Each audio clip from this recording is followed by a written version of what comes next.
tas ir rakstīts. Un tātad, un caur sūrām darbībām mēs ejam uz šiem svētkiem. Gājiens dažkārt var būt stipri garš. Arī šodien uz šiem muzeja atjaunošanas svētkiem mēs esam gājuši veselu gadu garumā. Bet uz pirmsākumiem pat vairāk gadu garumā. Muzejs pirmo reizi dodas vēra vaļā 1971. gadā par godu skolas 100-gadēju.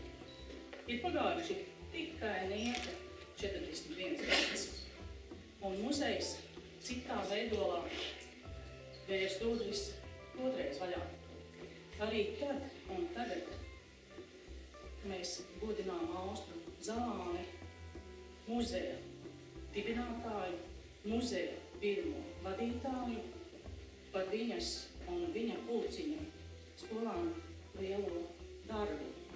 Jo pateicoties tam, pateicoties viņas šim sirdsdarbam, mēs esam varējuši muzeju no jauna atjaunot.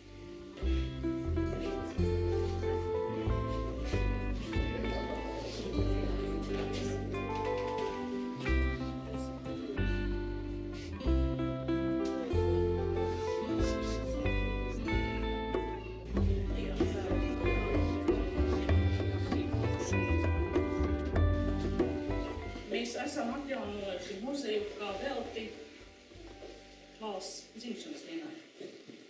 Arī padomu laikos par godu tika veltīts daudz darbs.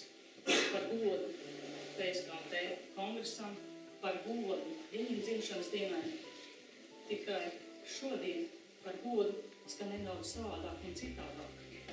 Un es esmu pārliecināta, ka mēs visi šeit klātesošie un arī tie, kuri domās kopā ar mums, ir patiesi savu pagasta, novada un valsts patrioti.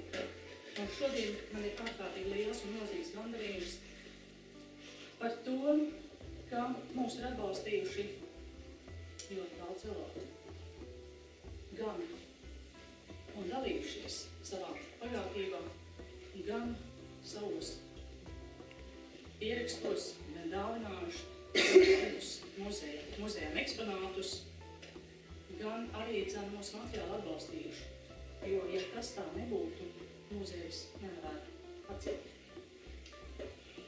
Un par muzejām tapšanu, veidošanu, par cilvēkiem, kas ir ieguldījuši šo darbu, par to visu šajā vakar gaitā. Un, kā ir teicis Kālis Kalde, runā ar darbiem. Tā ir pati skaistākā un labākā